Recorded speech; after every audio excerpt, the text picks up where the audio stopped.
Dear students, today I am going to discuss about conformation of butane and ethylene glycol. Already ethane molecule conformation പറ്റിയിട്ടുള്ള ഒരു video ഞാൻ ചെയ്തിട്ടുണ്ട്. When you look after that video, അതിനെപ്പറ്റി നിങ്ങൾ നന്നായിട്ട് നോക്കുകയാണെങ്കിൽ ഈ ബ്യൂട്ടൈൻ കുറച്ചും കൂടി എളുപ്പത്തിൽ മനസ്സിലാവും. ആ വീഡിയോയുടെ ലിങ്ക് ഈ വീഡിയോയുടെ താഴത്ത് കൊടുക്കുന്നുണ്ട്. ഇതാണ് നമ്മുടെ butyne molecule CH3, next CH2, CH2, CH3. ഇതാണ് ബ്യൂട്ടൈൻ മോളിക്യൂൾ. നിങ്ങൾക്കറിയാം conformational isomerism is due to free rotation of CC ബോണ്ടാണ്. അപ്പോൾ ഈ മോളിക്യൂളിന് കാണാൻ പറ്റും that is when you write that is CH3, next CH ഈ മോളിക്യൂളിനെ മാറ്റി വരക്കുമ്പോൾ you will get this type of shape. Here there is a CC bond. There is a CC bond. That means 1, 2, 3. 3 CC bond ഉണ്ട്. ഈ 3 CC ബോണ്ടുകളും free റൊട്ടേഷനിൽ പങ്കെടുക്കുകയാണെങ്കിൽ you will get infinite numbers of conformers കിട്ടും. പക്ഷെ നമ്മൾ തൽക്കാലത്തേക്ക് what is doing is that ഇത് C1, ഇത് C2, ഇത് C3, ഇത് C4 ആണെങ്കിൽ C2ഉം C3യും നമ്മൾ ഒരു ഈഥേൻ മോളിക്യൂളാക്കി എടുത്തിട്ട് C2ഉം C3യും കറങ്ങുമ്പോൾ ഉണ്ടാവുന്ന കൺഫർമേഷണൽ ഐസോമേഴ്സിനെ പറ്റി മാത്രമേ നമ്മൾ ഡിസ്കസ് ചെയ്യുന്നുള്ളൂ. അങ്ങനെ ആകുമ്പോൾ C2, C3 നമ്മൾ എടുക്കുമ്പോൾ U will get CC is the C2, C3 വരച്ചിരിക്കുന്നത്. ഈ സിയുടെ മേലെ 2 H ഉണ്ട്, ഇവിടെ ഒരു CH3 ഗ്രൂപ്പുണ്ട്. അതേപോലെ ഇവിടെയും 2 H ഉണ്ട്, ഒരു CH3 ഗ്രൂപ്പുണ്ട്. ഇനി ഈ CC ബോണ്ട് കറങ്ങുമ്പോൾ കിട്ടുന്ന കൺഫർമേഷണൽ ഐസോമേഴ്സാണ് നമ്മൾ വരക്കാൻ പോകുന്നത്. U will get infinite numbers of conformational isomers out of this extreme ആയിട്ടുള്ള മീൻസ് ഏറ്റവും ഇമ്പോർട്ടൻ്റ് ആയിട്ടുള്ള 4 ഐസോമേഴ്സിനെ പറ്റി മാത്രമേ നമ്മളിവിടെ ഡിസ്കസ് ചെയ്യുള്ളൂ. റൈറ്റ്, ഇനി നമ്മൾ ഈ മോളിക്യൂളിൻ്റെ ന്യൂമൻ പ്രൊജക്ഷൻ ഫോമുല ഉപയോഗിച്ചുകൊണ്ട് എങ്ങനെയൊക്കെ നമുക്ക് കൺഫോമേഴ്സ് വരക്കാൻ പറ്റി നോക്കാം. അപ്പം I told you that is this is the molecule CH3, CH, next CH, CH3. This is the molecules. നിങ്ങൾ ഈ കാർബൺ ആക്കിയെടുക്കാം. കാർബൺ ഈസ് ദ ഈ കാർബണിൻ്റെ മേലെ ഒരു CH3 ഉണ്ട് അല്ലേ, CH3 ഉണ്ട്. ഈ കാർബണിൻ്റെ മേലെ CH3 ഉണ്ട്. ഹൈഡ്രജൻ ഉണ്ട്. ന്യൂമൻ പ്രൊജക്ഷൻ ഫോമുല ഞങ്ങളോട് ഓൾറെഡി ഈഥേൻ മോളിക്യൂൾ പറയുമ്പോൾ പറഞ്ഞിട്ടുണ്ടായിരുന്നു. ദാറ്റ് ഈസ് ഫ്രണ്ട് വ്യൂ ആണ് മോളിക്യൂളിൻ്റെ. നെക്സ്റ്റ് ബാക്കിലത്തെ കാർബൺ ആറ്റം. ഇത് നിങ്ങൾ ബാക്കിലത്തെ കാർബൺ ആക്കി എടുക്കുക. അതിൻ്റെ മേലെ CH3, ഇവിടെ ഒരു CH3, ഇവിടെ H. നോക്കുക, ഈ കേസിലാണെങ്കിൽ ഫ്രണ്ടിലത്തെ CH3യും ബാക്കിലത്തെ CH3 തമ്മിൽ ഒരു ആംഗിൾ ഉണ്ട്. അതിൻ്റെ പേരാണ് we call it as dihedral angle എന്നാണ് പറയുക. ഈ കേസിൽ നമ്മൾ ഡൈഹെഡ്രൽ ആംഗിൾ എടുക്കേണ്ടത് എന്താണെന്ന് വെച്ചാൽ ഫ്രണ്ടിലത്തെ CH3യും ബാക്കിലത്തെ CH3യും തമ്മിലുള്ള ആംഗിളാണ് ഡൈഹെഡ്രൽ ആംഗിൾ. ഈ കേസിൽ this taken as 0 degree. Okay, ഇനി നമ്മളൊരു കാര്യം ചെയ്യുക, ഈ മോളിക്യൂളിനെ റൊട്ടേറ്റ് ചെയ്യുക. എത്ര ഡിഗ്രി എന്ന് അറിയാം? ഒരു 60 ഡിഗ്രി കറക്കുക. Infinite numbers of conformers possible ആണ്, പക്ഷെ നമ്മൾ അതൊന്നും ഡിസ്കസ് ചെയ്യുന്നില്ല. 60 ഡിഗ്രി കറക്കിയാൽ കിട്ടുന്ന സ്ട്രെച്ചേഴ്സ് മാത്രമേ പറയുന്നുള്ളൂ. ഇതിനെ കറക്കുമ്പോൾ യു വിൽ ഗെറ്റ് ഫ്രണ്ടിലത്തെ ഇതിനെ കറക്കാൻ പാടില്ലേ, ഫ്രണ്ടിലത്തെ ഫിക്സ് ആക്കി വെച്ചിട്ട് ബാക്കിലത്തെ ആ ഭാഗം കറക്കാം. അങ്ങനെയാകുമ്പോൾ ഇതിനെ 60 ഡിഗ്രി കറക്കുമ്പോൾ ഇത് CH3 ആയിട്ട് മാറും. ഇവിടെയും അതേപോലെ തന്നെ H വരും. അപ്പോൾ ഇവിടെ H വരും. അതായത് ഇത് 60, ഇത് മൊത്തം 120 ഡിഗ്രിയാണ്. അപ്പോൾ 60 ഡിഗ്രി കറക്കുമ്പോൾ ഈ ഭാഗത്ത് വരും, ഇത് ഇവിടെ വരും, H ഇവിടെ വരും, ഇവിടെ H വരും. റൈറ്റ്, ഇതിനെ വീണ്ടും നമ്മൾ കറക്കുക. എത്ര ഡിഗ്രി എന്നറിയാം? 60 ഡിഗ്രി കറക്കുക. കറക്കി കഴിഞ്ഞാൽ U will get and structure as ഇത് CH3 തന്നെ. ഇതിന് മാറ്റമില്ലേ, നമ്മൾ തുടക്കത്തിലുള്ള ഫ്രണ്ടിലത്താക്ക് മാറ്റമില്ല. ഇവിടെ CH3 എത്തും അല്ലേ, ഇവിടെ H, ഇവിടെ H വരും. ഓക്കെ, ഇത് നിങ്ങൾ വീണ്ടും കറക്കുക. എത്ര ഡിഗ്രി? 60 ഡിഗ്രി കറക്കുക. കറക്കുമ്പോൾ you will get a new structure as ഇങ്ങനെ കിട്ടും. ഇത് CH3. ഈ CH3 60 ഡിഗ്രി കറക്കുമ്പോൾ ഇവിടെ എത്തും. That is U will get CH3 here. ഇവിടെ H ഓൾറെഡി ഉള്ള സംഭവം തന്നെയാണ്. രണ്ടും ഒരേ സമയം കറക്കാൻ പാടില്ല. ഒരാളെ ഫിക്സ് ആക്കി വെച്ചിട്ട് മറ്റേ കറക്കിയാൽ മതി. ഹൈഡ്രജൻ ഇങ്ങനെ കിട്ടും. ഇനി ഇതിനെ നിങ്ങൾ വീണ്ടും കറക്കുക. 60 ഡിഗ്രി കറക്കിയാൽ കിട്ടുന്ന സ്ട്രക്ചർ ഇതുപോലെ ഉണ്ടാവും. ഒരു വ്യത്യസ്തമായ സ്ട്രക്ചർ കിട്ടില്ല. ഈ സ്ട്രക്ചർ തന്നെ കിട്ടുക. ഐ മീൻസ് CH3 ഇവിടെ എത്തും, എച്ച് ഇവിടെ എത്തും, എച്ച് ഇവിടെ എത്തും. ഇതുപോലത്തെ സ്ട്രക്ചർ കിട്ടും. ഇത് നിങ്ങൾ വീണ്ടും 60 ഡിഗ്രി കറക്കിയാൽ ഇതുപോലെയാവും. CH3 ഇവിടെ എത്തും. ഐ മീൻസ് CH3 അടുത്തടുത്ത് വരും. വീണ്ടും 60 കറക്കിയാൽ ഇതുപോലെയാവും. ദാറ്റ് മീൻസ് ഈ 1, 2, 3, 4 ഈ 4 എണ്ണമാണ് വ്യത്യസ്തമായ സ്ട്രക്ചർ. ഇനി 5-മത്തെയോ 6-മത്തെയോ ഒക്കെ സെയിം സ്ട്രക്ചർ ആയിരിക്കും. ഇവിടെ CH3 തമ്മിലുള്ള ആംഗിൾ 0 ഡിഗ്രി, അതിനെ പറയുക ഡൈഹെഡ്രൽ ആംഗിൾ. ഇവിടെ CH3 തമ്മിലുള്ള ആംഗിൾ എത്ര ഡിഗ്രി എന്നറിയോ? 60 ഡിഗ്രിയാണ്. കാരണം ഇത് ടോട്ടൽ 120 അല്ലേ, ഇപ്പോൾ ഇതിൻ്റെ നേരെ പകുതി 60 ഡിഗ്രി. Dihedral angle 60. ഇവിടെ CH3 തമ്മിലുള്ള ആംഗിൾ എത്ര ഡിഗ്രി? 120 ഡിഗ്രി. റെഡി? ഇവിടെ CH3 തമ്മിലുള്ള ആംഗിൾ എത്ര ഡിഗ്രി? 180 ഡിഗ്രി. ഇങ്ങനെ 4 വ്യത്യസ്തമായിട്ടുള്ള കൺഫോമേഴ്സ് വരക്കാൻ പറ്റും. 4 പേരുണ്ട്. ഇവിടെ നിങ്ങൾ നോക്ക്, CH3 സെയിം ലൈനിലല്ലേ ഉള്ളത്, ഒരേ ലൈനിലുള്ളത്. അങ്ങനെ ആകുമ്പോൾ ഫ്രണ്ടിലത്തെ CH3 കൊണ്ട് ബാക്കിലത്തെ CH3 മറഞ്ഞു പോകും. അതിൻ്റെ പേരാണ് വി കോൾ ഇറ്റ് ആസ് ഇതിൻ്റെ പേരാണ് ആരെ ഫുള്ളി എക്ലിപ്സ്ഡ് എന്ന് പറയാം. പൂർണ്ണമായിട്ടും എക്ലിപ്സ്ഡാ. ഇനി ഈ CH3 അവർ തമ്മിലുള്ള ഡൈഹെഡ്രൽ ആംഗിൾ 60 ഡിഗ്രി ആണേ. ഇങ്ങനെയാണെങ്കിൽ അത് സ്റ്റാഗേർഡ് ആണ്, പക്ഷെ ഫുള്ളി സ്റ്റാഗേർഡ് അല്ല. ഇതിൻ്റെ ഒരു പേര് പറയും. ഇതിൻ്റെ പേര് we call it as GAUCHE ഗോഷെ conformers എന്നാ പറയാം. ഗോഷെ കൺഫോമേഴ്സ്. ഈ കേസിൽ എച്ചും CH3 സെയിം ലൈനിലല്ലടോ ഉള്ളത്. ഒരു ഫ്രണ്ടിൽ എച്ച്, ബാക്കിൽ CH3 ഉള്ളത്. അങ്ങനെയാകുമ്പോൾ എക്ലിപ്സ്ഡ് ആയിട്ട് തന്നെയാണ് കിടക്കുന്നത്. അത് സെയിം ലൈനിലുള്ളത്. ഇത് ഫുള്ളി എക്ലിപ്സ്ഡാണ്. CH3 ആണ് എക്ലിപ്സ് ചെയ്തിരിക്കുന്നത്. ഇവിടെ CH3 എച്ചുമാണ് എക്ലിപ്സ് ചെയ്തിരിക്കുന്നത്. അതുകൊണ്ട് ഇതിൻ്റെ പേരാണ് we call it as eclipsed. This is known as eclipsed, right? ഇവിടെ ആകുമ്പോൾ ഈ CH3 ഒരു ഭാഗത്താ, ഈ CH3 മറ്റൊരു ഭാഗത്താ. ഇതിൻ്റെ പേരാണ് we call it as anti staggered എന്നാ പറയാം. Anti staggered. ഇതാണ് ന്യൂമൻ പ്രൊജക്ഷൻ ഫോർമുല ഉപയോഗിച്ചുകൊണ്ട് നമ്മൾ ബ്യൂട്ടൈൻ മോളിക്യൂളിൻ്റെ കൺഫോമേഴ്സ് വരക്കുന്ന വിധം. ഇനി ഈ കാര്യം തന്നെ നമുക്ക് വേണമെങ്കിൽ ദാറ്റ് ഇസ് സോഹോസ് പ്രൊജക്ഷൻ ഫോർമുല ഉപയോഗിച്ചുകൊണ്ടും വരക്കാം. അതുകൊണ്ട് ഞാൻ വരച്ച് കാണിച്ചു തരാം. റൈറ്റ്? സോഹോസ് ഉപയോഗിച്ചുകൊണ്ട് നമുക്ക് ഇതിനെ എങ്ങനെ റെപ്രസെൻ്റ് ചെയ്യാം? Very simple. ഒരു ലൈൻ വരക്കുക. Here it is C. ഇവിടെ C ഉണ്ട്. ആ C നിങ്ങൾ കാണിക്കണ്ട. ദെൻ ഇവിടെ CH3, ഇവിടെ ഹൈഡ്രജൻ, ഇവിടെയും CH3, ഹൈഡ്രജൻ. ഒരു റെപ്രസെൻറ്റേഷൻ ഇങ്ങനെ. ഇനി ഒരു കാര്യം ചെയ്യുക, ഇതിനെ ഫിക്സ് ആക്കി വെക്കുക. ഇത് ഈ ഒരു ഭാഗത്തിന് നിങ്ങൾ 60 ഡിഗ്രി വെച്ച് കറക്കുമ്പോൾ what you get is that ഈ മോളിക്യൂളിൽ ഇവിടെ CH3, ഇവിടെ H ഇതിന് മാറ്റമില്ലേ. ഇതിന് 60 ഡിഗ്രി കറക്കുമ്പോൾ ഓട്ടോമാറ്റിക്കലി ഇത് ഇങ്ങനെയായിട്ട് മാറും. ദാറ്റ് ഇസ് ഇങ്ങനെയായിട്ട് മാറും. ഇത് ഹൈഡ്രജൻ ആണ്, ഇത് CH3 ആണ്, ഇത് H ആണ്. ഇതിനെ കറക്കുമ്പോൾ ഹൈഡ്രജൻ ഇവിടെ എത്തും, ഈ ഹൈഡ്രജൻ ഇവിടെ എത്തും, ഈ ഹൈഡ്രജൻ താഴെ ഇവിടെ എത്തും, ഈ CH3 ഇങ്ങോട്ട് നീങ്ങും. 60 ഡിഗ്രിയാണ്. കാരണം ഇത് ടോട്ടൽ 120 ഡിഗ്രിയാണ്. ഇതുപോലത്തെ അറേഞ്ച്മെൻറ്റ് കിട്ടും. വീണ്ടും 60 ഡിഗ്രി കറക്കുമ്പോൾ you will get that is this CH3, it is H, this is H. 60 കറക്കുമ്പോൾ എന്താ സംഭവിക്കുക? ഇവിടെ H, ഇവിടെ CH3, ഇവിടെ H ഇങ്ങനെ വരും. റൈറ്റ്? ഒരു 60 കൂടി കറക്കുക. ഐ മീൻസ് 60 ഡിഗ്രി കറക്കുമ്പോൾ ഓട്ടോമാറ്റിക്കലി ഈ CH3 ഇവിടെ വരും. ദെൻ ഈ H കുറച്ചും ഇങ്ങോട്ട് നീങ്ങി വരും, ഈ H ഇവിടെ വരും. റൈറ്റ്? നെക്സ്റ്റിൽ 60 ഡിഗ്രി കറക്കുമ്പോൾ what you get is that this H3, ഇത് H, ഇത് H. അപ്പോൾ 60 ഡിഗ്രി കറക്കുമ്പോൾ ഈ CH3 താഴെ വരും, ഇവിടെ വരും. ദാറ്റ് ഇസ് ഈ CH3 ഇവിടെ വരും. ദെൻ ഹൈഡ്രജൻ ഇങ്ങനെ കിട്ടും അല്ലേ. ഇതിൻ്റെ പേര് ഇവിടെ കാണാൻ പറ്റും. ഈ CH3 സെയിം ലൈനിലുള്ള അല്ലേ.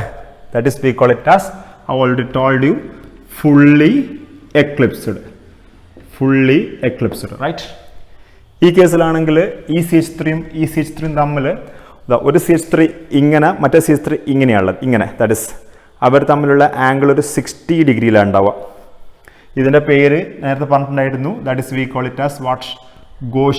ഗോഷെ എന്നാ പറയാം. ഈ കേസിൽ നോക്കുക, ഈ എച്ചും അല്ലെങ്കിൽ ഈ CH3 ഈ H എന്ത് ലൈനിലാണുള്ളത്? സെയിം ലൈനിലാണുള്ളത്. പക്ഷേ ഈ CH3യും സെയിം ലൈനിലല്ലേ, ഈ CH3യും Hഉം സെയിം ലൈനിലാണ്. സെയിം ലൈനിൽ മീൻസ് ഇങ്ങനെ, പക്ഷെ ഒന്ന് CH3 മറ്റേത് H ആണ് കേട്ടോ. അങ്ങനെ ആകുമ്പോൾ നേരത്തെ ആകുമ്പോൾ CH3യും തമ്മിലായിരുന്നു സെയിം ലൈനിൽ, പക്ഷേ ഈ കേസിൽ CH3യും Hഉം തമ്മിലാണ് സെയിം ലൈനിൽ കിടക്കുന്നത്. അതുകൊണ്ട് ഇതിൻ്റെ പേരെന്താ പറയുക, എക്ലിപ്സ്ഡ്. ഓക്കെ, ഈ കേസിലാണെങ്കിൽ CH3 മേലെയുള്ള ഈ CH3 താഴെയുള്ള, that is V call it as, ഇതിൻ്റെ പേര് ആൻറ്റി സ്റ്റാഗേർഡ്. ഇത് ആൻറ്റി സ്റ്റാഗേർഡ്. ഇതാണ് ഈ ബ്യൂട്ടൈൻ്റെ സ്റ്റെബിലിറ്റി കമ്പയർ ചെയ്യാൻ വേണ്ടിയിട്ട് രണ്ട് തരത്തിലുള്ള സ്ട്രെയിനുകളാണ് നിങ്ങൾ നോക്കേണ്ടത്. ഒന്നിൻ്റെ പേര് we call it as torsional strain. രണ്ടാമത്തത് that is van der Waals strain. എന്താണ് ടോർഷണൽ സ്ട്രെയിനും എന്താണ് വാണ്ടർവാൾ സ്ട്രെയിൻ? ടോർഷണൽ സ്ട്രെയിൻസ് എപ്പോഴാണെന്ന് വെച്ചാൽ രണ്ട് സിഗ്മ ബോണ്ടുകൾ സെയിം ലൈനിൽ വരികയാണെങ്കിൽ ആ സിഗ്മ ബോണ്ടിലുള്ള ഇലക്ട്രോണുകൾ തമ്മിൽ ഒരു റിപ്പൾഷൻ ഉണ്ടാവും. വാണ്ടർവാൾ സ്ട്രെയിൻ എപ്പോഴെന്ന് വെച്ചാൽ രണ്ട് ആറ്റങ്ങൾ അവ അനുവദിച്ചതിനേക്കാൾ കൂടുതൽ അടുത്ത് വരികയാണെങ്കിൽ അവർ തമ്മിൽ സ്ട്രെയിൻ ഉണ്ടാവും. നിങ്ങൾക്ക് മനസ്സിലാവുന്നുണ്ട് ഞാൻ പറഞ്ഞു തരുന്നതല്ല. ഇവിടെ നിങ്ങൾ നോക്കുക, ഇവിടെ ഒരു സിഗ്മ ബോണ്ട് ഉണ്ട് അല്ലേ, ഇവിടെയും സിഗ്മ ബോണ്ട് ഉണ്ട്. റെഡി?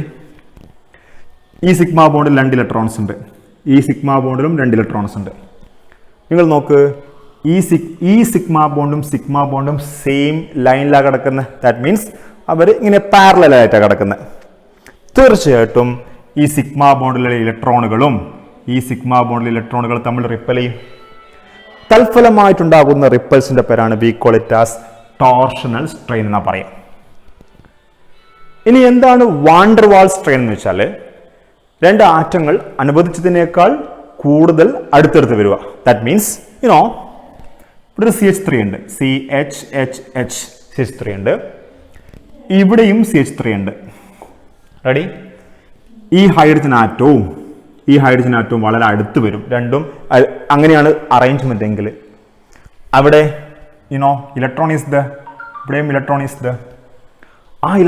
ആ ഹൈഡ്രജൻ ആറ്റവും രണ്ടാമത്തെ ഹൈഡ്രജൻ ആറ്റവും വളരെ അടുത്ത് വരുന്നത് കൊണ്ട് തീർച്ചയായിട്ടും അവർ തമ്മിൽ റിപ്പൾഷൻ ഉണ്ടാകും. ആ സ്ട്രെയിനിന്റെ പേരാണ് we call it as van der Waals strain എന്നാ പറയാം. Van der Waals strain. അതിൽ ടോർഷണൽ സ്ട്രെയിൻ ആണ് ഏറ്റവും കൂടുതൽ ഉണ്ടാക്കുന്ന സ്ട്രെയിൻ ദെൻ വാണ്ടർവാൾ സ്ട്രെയിനേക്കാളും. ഇനി ഞാൻ ചോദിക്കാം, നമ്മൾ ആദ്യം ഈ പറഞ്ഞ കൺഫോമേഴ്സിൽ എവിടെയൊക്കെയാണ് ടോർഷണൽ സ്ട്രെയിൻ ഉണ്ടാവും നോക്കാം. ഈ കേസിൽ ടോർഷണൽ സ്ട്രെയിൻ ഉണ്ട്. ഓക്കെ, കാരണം രണ്ടും സെയിം ലൈനിൽ വരുന്നുണ്ട്. ഈ കേസിൽ ടോർഷണൽ സ്ട്രെയിൻ ഇല്ല. കാരണം എന്താ അറിയോ, ഒരു ബോണ്ട് ഇങ്ങനെയാണെങ്കിൽ മറ്റേ ബോണ്ട് ഒരു 60 ഡിഗ്രിയിലാണ് കിടക്കുന്നത്. ദാറ്റ് ഈസ് ഇയാളും സെയിം ലൈനിലല്ല ഉള്ളത്, 60 ഡിഗ്രിയിലാണ് കിടക്കുന്നത്. ഈ കേസിലാണെങ്കിൽ ഇവിടെയുണ്ട് അല്ലേ, ഇവിടെ ഒരു ബോണ്ട് ഉണ്ട്, രണ്ടും സെയിം ലൈനിലല്ലോ കിടക്കുന്നത്. ദാറ്റ് മീൻസ് അവിടെ എന്തുണ്ട്, ടോർഷണൽ സ്ട്രെയിൻ ഉണ്ട് അവിടെ. ഈ കേസിൽ എന്തില്ല, ടോർഷണൽ സ്ട്രെയിൻ ഇല്ല. ഇനി രണ്ടാമത്തെ വാണ്ടർവാൾ സ്ട്രെയിനിനെ പറ്റി പറയുകയാണെങ്കിൽ കേൾക്കണേ, ഈ കേസിൽ വാണ്ടർവാൾ സ്ട്രെയിൻ ഉണ്ട്. That is there is van der Waals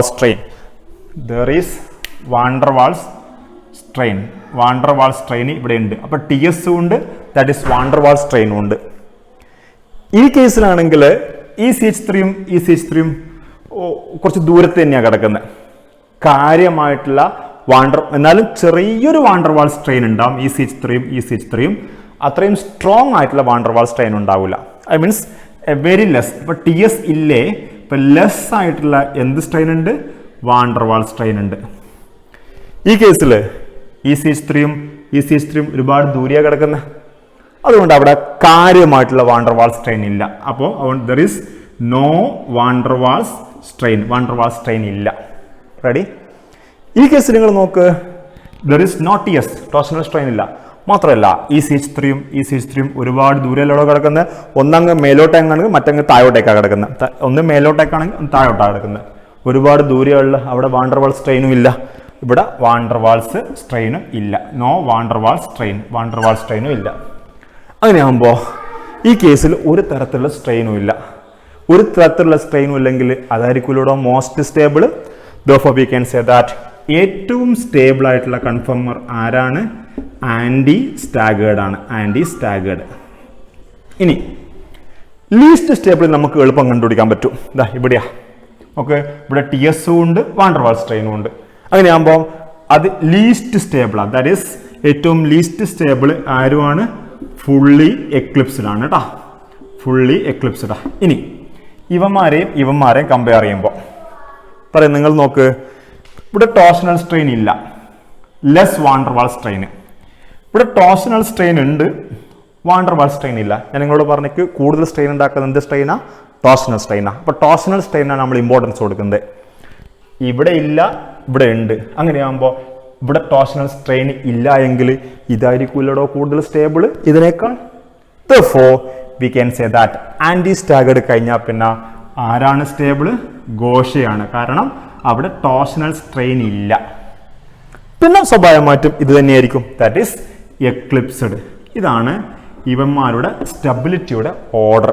ഇനി ഇത് വെച്ചുകൊണ്ട് നമുക്കൊരു എനർജി പ്രൊഫൈൽ ഡയഗ്രാം വരക്കാം. ഞാൻ ഇത്രയേ പറഞ്ഞിട്ടുള്ളൂ. 4 കൺഫർമേഴ്സ് ഉണ്ട്. 4 കൺഫർമേഴ്സിൻ്റെ സ്റ്റെബിലിറ്റിയെ തീരുമാനിക്കുന്ന ടോർഷണൽ സ്ട്രെയിനും വാണ്ടർവാൾ സ്ട്രെയിനും. Okay, I have told that ഏറ്റവും സ്റ്റേബിൾ ആൻറ്റി സ്റ്റാഗേർഡ്, ഏറ്റവും അൺസ്റ്റേബിൾ ഫുള്ളി എക്ലിപ്സ്ഡ്, പിന്നെ എക്ലിപ്സ്ഡ് സ്റ്റേബിൾ, ഗോഷെ സ്റ്റേബിൾ, പിന്നെ ആൻറ്റി സ്റ്റാഗേർഡ് സ്റ്റേബിൾ. നിങ്ങൾ പഠിച്ചിട്ടുണ്ടായിരുന്നു സ്റ്റെബിലിറ്റിയും എനർജിയും തമ്മിലുള്ള ബന്ധം. സ്റ്റെബിലിറ്റി കൂടുതലാണെങ്കിൽ എനർജി എന്തായിരിക്കും? കുറവായിരിക്കും. ഇനി ഇവിടെ കാര്യം ചെയ്യാം. ഞാനൊരു പൊട്ടൻഷ്യൽ എനർജി ഡയഗ്രാമാണ് വരക്കാൻ പോകുന്നത്. Here I am drawing potential energy. Here I am drawing dihedral angle ആണ്. എന്തായി dihedral angle? Is nothing but CH3 ഗ്രൂപ്പുകൾ തമ്മിലുള്ള ആംഗിൾ ആണ്. ഫുള്ളി എക്ലിപ്സ്ഡ് ആണെങ്കിൽ CH3 ഗ്രൂപ്പുകൾ സെയിം ലൈനിലുണ്ടാവുക. ഓൾറെഡി നിങ്ങൾ കണ്ടിട്ടുണ്ടായിരുന്നു. അങ്ങനെയാകുമ്പോൾ ഡൈഹെഡ്രൽ ആംഗിൾ നമുക്ക് 0 ആക്കി എടുക്കാം. നമ്മൾ ഇവിടുന്ന് വരച്ചു തുടങ്ങാം, 0 ആക്കി എടുക്കാം. അപ്പോൾ ഫുള്ളി എക്ലിപ്സ്ഡിന്റെ കേസിൽ stability is very less.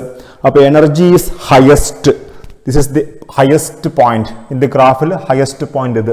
Therefore this represent fully eclipsed, right? ഇത് നമ്മൾ എന്ത് ചെയ്യുക? ഒരു 60 ഡിഗ്രി കറക്കുക. 60 ഡിഗ്രി കറക്കുമ്പോൾ നമുക്ക് ഗോഷയല്ലേ കിട്ടുക. ഗോഷെ കുറച്ചും കൂടിയും സ്റ്റേബിൾ ആണ്, പക്ഷെ ഏറ്റവും സ്റ്റേബിൾ അല്ല. ഗോഷെ ഇവിടെയാണ് കിട്ടുന്നത്. Therefore 60 ഡിഗ്രി കറക്കിയപ്പോൾ കിട്ടിയ ഗോഷെ, ദിസ് ഇസ് ഗോഷയുടെ പോയിന്റ് ആണ്. ഇനി next one is that is വീണ്ടും 60 കറക്കിയാൽ വീണ്ടും ഒരു മീൻസ് മൊത്തം 120 ഡിഗ്രി കറക്കുമ്പോൾ കിട്ടുന്ന കൺഫർമേഷൻ ആണ് എക്ലിപ്സ്ഡ്. പക്ഷെ എക്ലിപ്സ്ഡ് ഗോഷേനേക്കാൾ ലെസ് സ്റ്റേബിളാ, പക്ഷെ ഫുള്ളി എക്ലിപ്സ്ഡിനേക്കാൾ സ്റ്റേബിളാ. അങ്ങനെയാകുമ്പോൾ അതിൻ്റെ പോയിന്റ് ഇവിടെയാണ്. ഐ മീൻസ് ഫുള്ളി എക്ലിപ്സ്ഡിനേക്കാൾ എനർജി കുറവാണ്, പക്ഷെ ഗോഷേനേക്കാൾ എനർജി കൂടുതലാണ്. Therefore this represent eclipsed conformation. Eclipsed conformation represent ചെയ്യുന്നതാണ്. Now finally anti staggered. ഒരു CH3 ഇങ്ങോട്ടും ഒരു CH3 ഐ മീൻസ് ഒരു CH3 ഇവിടെയാണെങ്കിൽ മറ്റൊരു CH3 ഇവിടെ ഉണ്ടാവും അല്ലേ. ഐ മീൻസ് ഇവർ തമ്മിൽ ആംഗിൾ 180 ഡിഗ്രിയിലുണ്ടാവുക. That is 180 degree. അങ്ങനെയാകുമ്പോൾ ഏറ്റവും സ്റ്റേബിൾ അതാ. അങ്ങനെയാകുമ്പോൾ the point here, this is anti staggered. ഇവിടെയാണ് ഏറ്റവും എനർജി കുറഞ്ഞ കൺഫർമേഴ്സ് ഉണ്ടാവുക. ഇനി ഇവർ തമ്മിലെ എനർജി ഡിഫറൻസ് ആണ്. ആൻറ്റി സ്റ്റാഗേർഡും അതേപോലെ തന്നെ ഈ പറഞ്ഞ ഫുള്ളി എക്ലിപ്സ്ഡും തമ്മിലുള്ള എനർജി ഡിഫറൻസ്. നിങ്ങൾ ഒരിക്കലും ഈ ഗ്രാഫ് താഴത്ത് വരക്കരുത്. താഴത്ത് വരച്ചാൽ അതിൻ്റെ അർത്ഥം ആൻറ്റി സ്റ്റാഗേർഡ് ഇവിടെ വരക്കുന്നതായിരിക്കുക. ഇവിടെ ആൻറ്റി സ്റ്റാഗേർഡിൻ്റെ പോയിന്റ് ആക്കി വരക്കുകയാണെങ്കിൽ അതിൻ്റെ അർത്ഥം ആൻറ്റി സ്റ്റാഗേർഡിന് 0 എനർജി എന്നാണ്. 0 എനർജി ഒന്നുമല്ല, അതിനൊരു എനർജി ഈസ് ദോ ഗ്രാഫ് എപ്പോഴും നിങ്ങൾ ഇങ്ങനെയൊക്കെ വരക്കാൻ പാടുള്ളൂ. കാരണം ഇതിന് ഒരു എനർജി ഉണ്ട്, പക്ഷേ 0 അല്ല. പക്ഷേ ഇവന്മാരുടെയൊക്കെ എനർജി കുറവാണ്. ഇവന്മാരെക്കാൾ എനർജി കുറവാണ് ആർക്ക്? ആൻറ്റിക്ക്. അങ്ങനെയാകുമ്പോൾ ഇവർ തമ്മിൽ energy difference 19 kilo joule per mole. ഇവർ തമ്മിലുള്ളത് 4 കിലോ ജൂൾ പെർ മോൾ. ഇനി ഇവർ തമ്മിലുള്ള എനർജി ഡിഫറൻസ് 16 കിലോ. എന്ന് വെച്ചാൽ ആൻറ്റിയും ഫുള്ളി എക്ലിപ്സ്ഡും തമ്മിൽ 19, ആൻറ്റിയും ഗോഷയും തമ്മിൽ 4 കിലോ ജൂൾ, ആൻറ്റിയും എക്ലിപ്സ്ഡും തമ്മിൽ 16 കിലോ ജൂൾ പെർ മോൾ. ഇത്രയാണ് കൺഫർമേഷൻ ഓഫ് ബ്യൂട്ടേൻ നിങ്ങൾ പഠിക്കേണ്ടത്. ഇനി നിങ്ങളോട് പരീക്ഷയ്ക്ക് ചോദിച്ചാൽ നിങ്ങൾ എന്തൊക്കെ എഴുതണം, ആ കാര്യം നിങ്ങൾ പറയാം. എക്സാമിന് കൺഫർമേഷൻ ഓഫ് ബ്യൂട്ടേൻ ചോദിച്ചു കഴിഞ്ഞാൽ നിങ്ങൾ ആദ്യം ചെയ്യേണ്ട കാര്യം ബ്യൂട്ടൈൻ്റെ CH3 CH2 CH2 CH3 എന്ന് എഴുതുക. അതിൻ്റെ CH3 CHH then CHH CH3 അങ്ങനെയാക്കി എഴുതുക. എന്നിട്ട് പറയാം conformation is due to the free rotation of CC bond. Therefore, here we will get infinite number of conformers. But for extreme conformers are only we are dealing with here. എന്നിട്ടുണ്ടെങ്കിൽ ഞാൻ നേരത്തെ പറഞ്ഞിരിക്കുന്ന Newman projection formula വെച്ചുകൊണ്ടുള്ള ചിത്രം വരക്കുക. അതേപോലെ തന്നെ സോഹോസ് projection formula വെച്ചുകൊണ്ട് ചിത്രം വരക്കുക. എന്നിട്ട് അതിനുശേഷം അതിൻ്റെയൊക്കെ പേരൊക്കെ കൊടുക്കണേ. അതിൻ്റെയൊക്കെ പേര് കൊടുക്കുക. ഡൈഹെഡ്രൽ ആംഗിളൊക്കെ പറഞ്ഞേക്കണം. ചിത്രം കംപ്ലീറ്റ് ആയിട്ട് വരക്കുക. നേരത്തെ വീഡിയോയിൽ പറഞ്ഞ ചിത്രം കംപ്ലീറ്റ് ആയിട്ട് വരക്കുക. അതിനുശേഷം എനർജി പ്രൊഫൈൽ ഡയഗ്രം എന്ന് പറഞ്ഞിട്ട് ഇങ്ങനെയും വരക്കുക. എന്നിട്ട് നിങ്ങൾ പറയാം ഇതിൻ്റെ റിലേറ്റീവ് സ്റ്റെബിലിറ്റി എന്ന് പറഞ്ഞിട്ട് പറയാം. In fully eclipsed form, there is both torsional strain and van der Waals strain. Therefore, it is least stable. In anti-staggered form, it is free from both torsional strain and van der Waals strain. Therefore, it is most stable. But in eclipsed form, there is torsional strain, but no van der Waals strain. In Gaussian form, there is no torsional strain but a little bit of van der Waals strain. Therefore, we can say that Gaussian is more stable than eclipsed. Then you write this order. ഇത്രയും കാര്യങ്ങൾ പറഞ്ഞാൽ തന്നെ നിങ്ങൾക്ക് പരീക്ഷയ്ക്ക് ഒരു essay ഒക്കെ ചോദിച്ചു കഴിഞ്ഞാൽ ആൻസർ ചെയ്യാൻ പറ്റും. നിങ്ങൾ ന്യൂമൻ പ്രൊജക്ഷൻ ഫോമുലയും വരക്കണേ. അതേപോലെ തന്നെ സോഹോസിൻ്റെ പ്രൊജക്ഷൻ ഫോമുലയും കൂടി വരച്ച് കഴിഞ്ഞാൽ ഫുൾ മാർക്ക് കിട്ടുകയും ചെയ്യും. ഇത്രയും കാര്യങ്ങൾ മാത്രമേ വേണ്ടൂ. ഇത്രയാണ് നമ്മുടെ ബ്യൂട്ടൈൻ്റെ കൺഫർമേഷൻ. ഇനി എത്തിലീൻ ഗ്ലൈക്കോളിൻ്റെ കാര്യം ജസ്റ്റ് ഒന്ന് മെൻഷൻ ചെയ്യാം. റൈറ്റ്, ഇനി നമുക്ക് എത്തിലീൻ ഗ്ലൈക്കോളിൻ്റെ കാര്യം നോക്കാം. Ethylene glycol is this molecule CH2OH then CH2OH. ഇത് നമുക്ക് ഇങ്ങനെ വരക്കാം CHHOH CHHOH. ഇത് ശരിക്കും പറയുകയാണെങ്കിൽ നമ്മൾ നേരത്തെ പറഞ്ഞ ബ്യൂട്ടൈൻ മോളിക്യൂൾ പോലെ തന്നെയാണ് അതിൻ്റെ സ്ട്രക്ചർ. അതായത് ഇവിടെ നേരത്തെ ബ്യൂട്ടൈൻ മോളിക്യൂളിൽ നമ്മൾ CH3 കൊടുത്തിരുന്നു അല്ലേ. ഇവിടെയും CH3 ആയിരുന്നു. അതിന് പകരം എന്ത് വന്നു? OH ഗ്രൂപ്പ് വന്നു. അത്ര മാത്രമേ ഉള്ളൂ. അപ്പം നേരത്തെ വരച്ചിരിക്കുന്ന 4 സ്ട്രക്ചേഴ്സുകൾ എത്തിലീൻ ഗ്ലൈക്കോളിലും വരക്കാൻ പറ്റും. ഇനി അവന്മാരുടെ റിലേറ്റീവ് സ്റ്റെബിലിറ്റി നമുക്ക് പറയണ്ടേ. അപ്പോൾ അതിന് ചിത്രം വരച്ചേക്കാം. റൈറ്റ്, മൊത്തം വരക്കുന്ന ഇങ്ങനെ, ദാറ്റ് ഇസ് C, ഇവിടെ OH ആയിക്കോട്ടെ, നെക്സ്റ്റ് H, ഇവിടെ H, ബാക്കിലത്തെ COH H H. This is fully eclipsed. ഇതിനൊരു 60 ഡിഗ്രി കറക്കി കഴിഞ്ഞാൽ U will get OH. Here it is OH H H H, ഇവിടെ H ഉണ്ടാവും. ഇത് ദാറ്റ് ഈസ് ഗോഷെ. ദിസ് ഈസ് ഗോഷെ ആണ്. ഇത് ഫുള്ളി എക്ലിപ്സ്ഡ് ആണ്. റൈറ്റ്, ഇത് നമ്മൾ വീണ്ടും 60 കറക്കിയാൽ you will get the structure as ഇവിടെ OH then HH, ഇതിൻ്റെ മാറ്റം ഇല്ല. then ഇവിടെ OH, അതേപോലെ തന്നെ ഇവിടെയും H, ഇവിടെയും H, ഇങ്ങനെ കിട്ടും. this is we call it as eclipsed.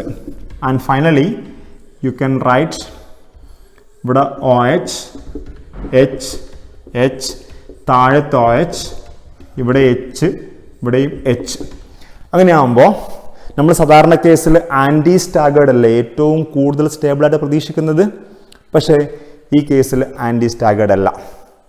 കാരണം ഈ ഗോഷെ ഫോമിൻ്റെ പ്രത്യേകത ഈ OH ഗ്രൂപ്പും ഈ OH ഗ്രൂപ്പും അടുത്തടുത്ത് വരുന്നുണ്ട് അല്ലേ.